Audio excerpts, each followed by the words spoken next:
Okay, Simon, you had a talk to Chrissy Duggan, who's head of science at Tauranga Girls, and she's a Pluto teacher as well, about her little cross-curricular project she did, and you had a look and seen what they've come up with. Can you just run us quickly through that? Sure, Paul. Well, Chris Duggan is the head of science at Tauranga Girls, and she's also a Pluto teacher, and she really wanted to do a cross-curricular project with some Year 9 students. So she worked in the maths department, social studies and science, so the sort of the core areas. And the topic was early New Zealand, and they had to design an instruction manual on how to survive. And they had to decide on where they were 150 years ago, was it? Yeah, 150 years ago. And they had to decide where they were from. So this group of students are from England, and they had to plot a course to New Zealand. So the project was collaborative. They had to work in teams, teams of 2 or 3. They had to negotiate what roles they had to go in within the sort of project.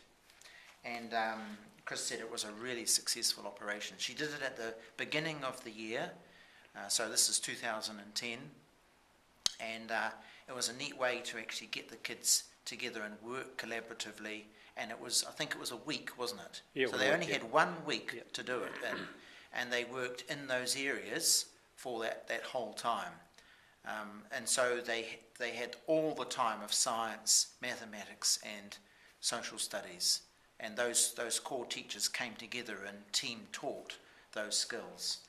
I see some of them have come from China and other places too, haven't they? The kids have come from various places and stuff like that. So can you flick through one of them? This one here's got some science in there as well. I've all got some science.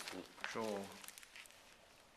So one of the things they had to do was get a map, sort out what directions they would take to get to New Zealand, and then finding food in New Zealand, what kind of food that they could use, how to make a hangi, medical recipes if things, emergencies happened, how to make a shelter, of course their clothes, making a fire, and animals and safety.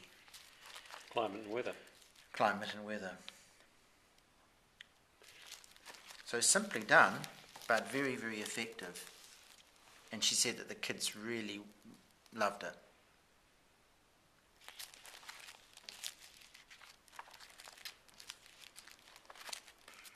There's quite a bit out there on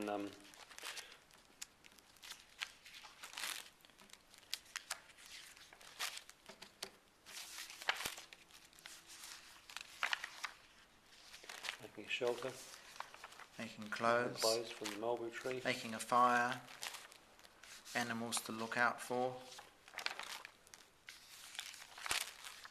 climate and weather, references. Looks good. Yeah, I think it's a good start. Yeah. I think it's very positive. Good stuff. Yeah. Thanks, Simon.